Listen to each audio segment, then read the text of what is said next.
ni akwai wadda ita da kanta ni ta yawa magana gaba da gaba, ta sha magungunan da ta haifa ɗan sai ga shi hannunsa na dama da hagu a dunkule da magungunan ba wanda ko narkewa yi. me Allah yake nuna mana cewa ku yi hattara, abin da ya fi ƙarfinku.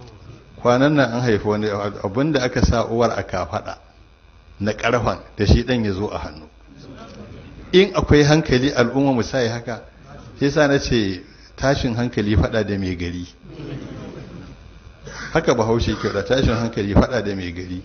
to wannan rigima ce da Allah. in dai Allah ne to ba makhluqin da ya sai shiga gabansa.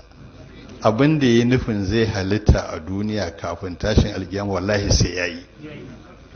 kowace gwamnati, kowace kungiya, kowace irin ƙasa da duk wani abu da za a yi za su yi su gama, amma sai yayi abin da yake so.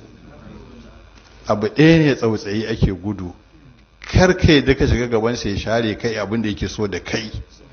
ka zama instrument, ka zama na'ura, yayi kuma zai baka lada ba, amma in ka bi shi da ke so lada zai baka. to wannan shi nake jan hankali a kai mu kula. gaba ta 8 shine